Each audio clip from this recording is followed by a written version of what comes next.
He is dedicated to advocating for financial inclusion in the Philippines. So he firmly believes that empowerment finance, a transformative financial approach that goes beyond conventional financial services, holds the potential to drive true financial inclusion in the country. While it is an incomplete concept for now, JM states, he believes that the type of empowerment finance should be specifically tailored based on the specific features, culture, and conditions of the place of implementation. Siguro more details on that later, no? But nonetheless, he believes that empowerment finance could be the key towards financial inclusion, a tool that can make it not expensive to be poor. So what if the Philippines advocates towards financial inclusion? Palakpakan natin si JM. Hello. Hello. Okay.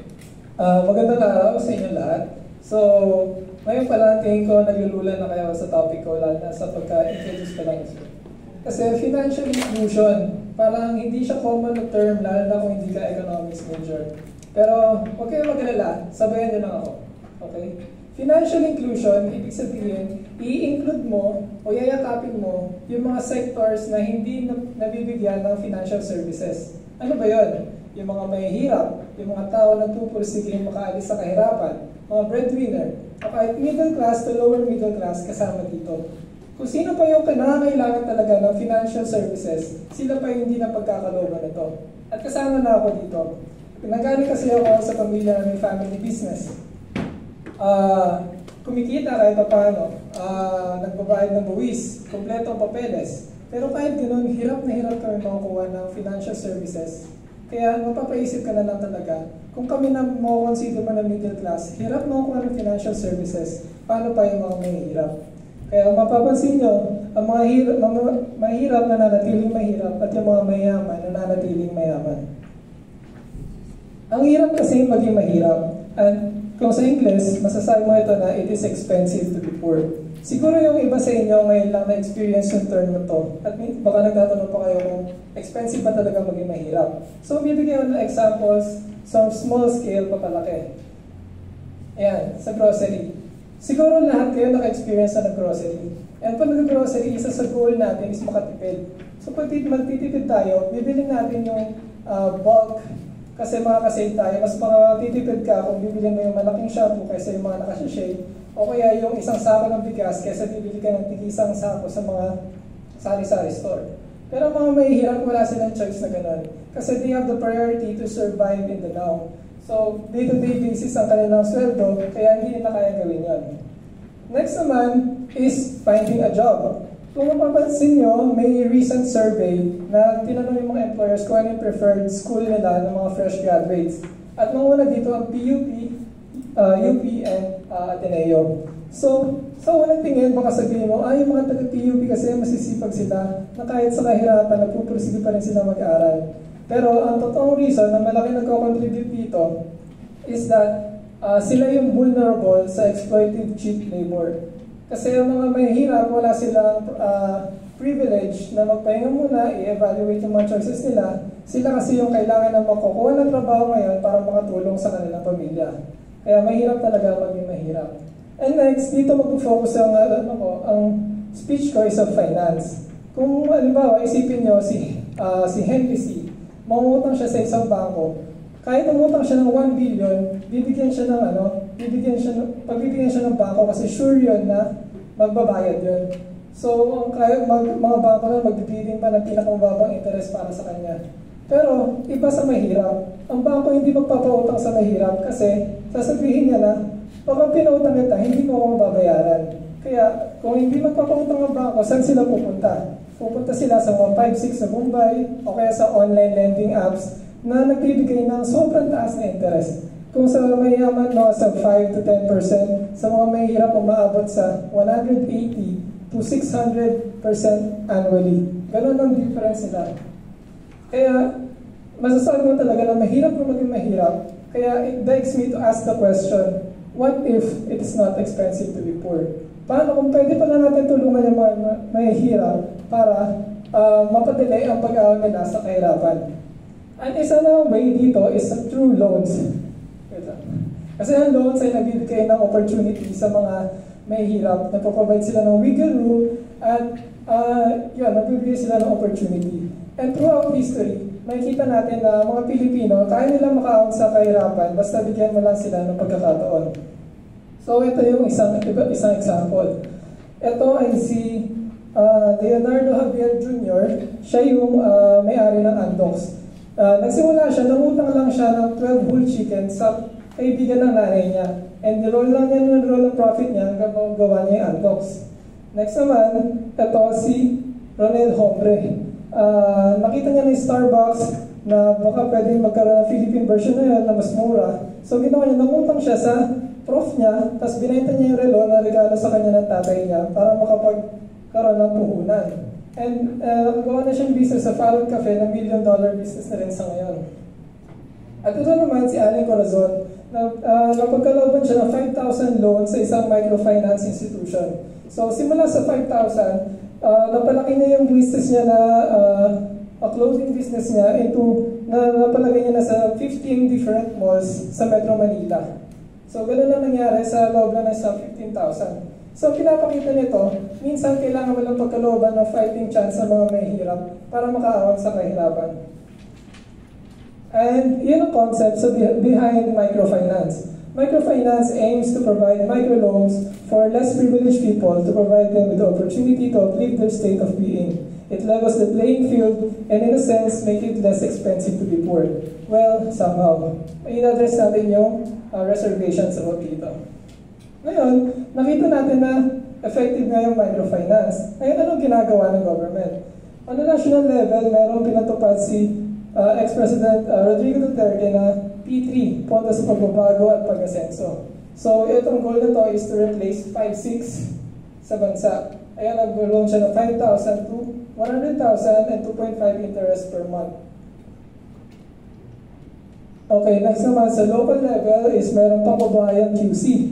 So, program to ng Quezon City government, and this program open to displaced workers, micro-entrepreneurs, laid out PWDR and employed solo parents. So, kung makikita nyo, meron naman palang programs kahit pa paano. And what can we learn? Microfinance can help the poor people, and number 2, public sector is the ideal institution to facilitate microfinance project. So, bakit sila? Kasi unlike the private sector, the public sector is oriented towards profit maximization. Hindi sila masyado focus sa profit. Ideally, they are focused on maximizing welfare. Ang gusto nila, mapalaki yung state of being ng mga tao sa lipunan.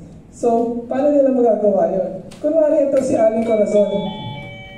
Si Allen Corazon kasi, pinautang siya ng 5,000. So, kung sakaling kumita siya, kung nagbayad siya, sabihin natin 5,500. So, kung private company, yung 500 lang ito-take in consideration niya as profit. Pero kung ikaw ang gobyerno, titignan mo na, di ba napalaki niya yung store niya sa 15 different stores sa Metro Manila. So, bawat isa yun, siguro meron siya na-hire na isang tagabantay. And sa mga tagabantay, sa likod nun, meron siguro siya mga taga-tahi, may mga taga-deliver siya.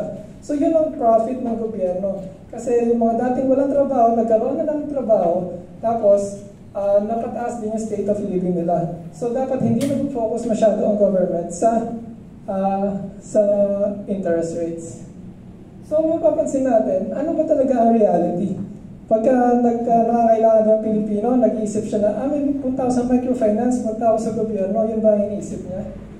Siyempre, hindi. Kadalasan iniisip nila, yan, sa Mumbai. Sa 5-6 Mumbai na ang taas-taas na interest, to be honest. And next is yan, top 10 online lending app. Makita nyo, thumbnail siya sa YouTube. And so, legit, 5 to 30 minutes loan approval. So, napakalayo niya sa mga government institutions na ang daming requirements. Pero syempre, lahat ng to, it's too good to be true, kaya may kasama siyang risk. At ano yung risk? For example, ito yung screenshot sa isang Facebook group called the OLA Harassment Victims. So, ito yung screenshot niya. 1 day lang siya na-delay. Yung inutang niya na 3,000 pesos, para mabayaran na today, magiging 5,000 pesos na. So gano'n ko lang, 1 day delay lang yan. I mean, yung isa nakita ko, hindi ko lang nahanap ulit, 31 days siyang late. Ang inutong niya 7,000, kailangan niya nang bayaran ng 17,000 na. So gano'n ang disparity talaga. Tapos kung hindi ka makabayad, ito pa yung gagawin nila sa'yo. Magsisend sila ng harassment na text, hindi lang sa'yo, sa mga office worker mo, sa lahat ng kakilala mo. Kaya sinasabi nila, matatakasan mo kami, pero ang kahihiyan mo, hindi mo matatakasan. Yun ang goal ng mga OLA, gano'n na pangaras.